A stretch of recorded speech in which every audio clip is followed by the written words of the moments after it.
Πόσες μέρες ζουν οι μύγες? Λέγε. Πόσες μέρες ζουν οι μύγες? Άμα το βρεις, βενζίνη τζάμπα. Άμα δεν το βρεις, θα πληρώσεις τα διπλά. Εγώ Τούρκος. Τι Τούρκος? Τούρκος. Τούρκος. Από Τουρκία Τούρκος δηλαδή? Τουρκία, Τούρκος. Και στην Τουρκία δεν έχετε μύγες? Μύγες, έχουμε. Και δεν έχεις ενδιαφερθεί ποτέ να μάθεις πώς ζουν οι μύγες? Πώς πολλαπλασιάζονται? Πόσο ζουν οι μύγες? Μύγες, δεν ξέρω, Τούρκος. Τούρκος. Τι να σου κάνω, κρίμα. Έχασες. Πες τον Παρά. Παρά.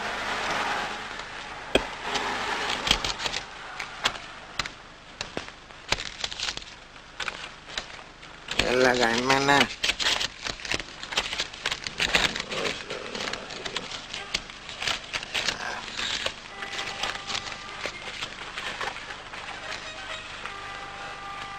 Για κανένα μπαρμπούτι είσαι?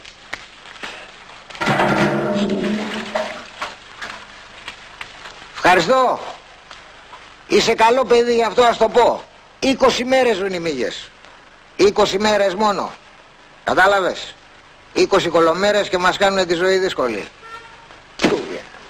Μύγες παντού.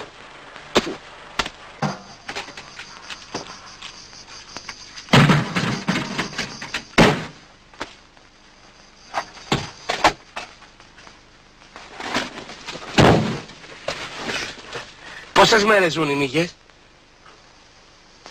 20.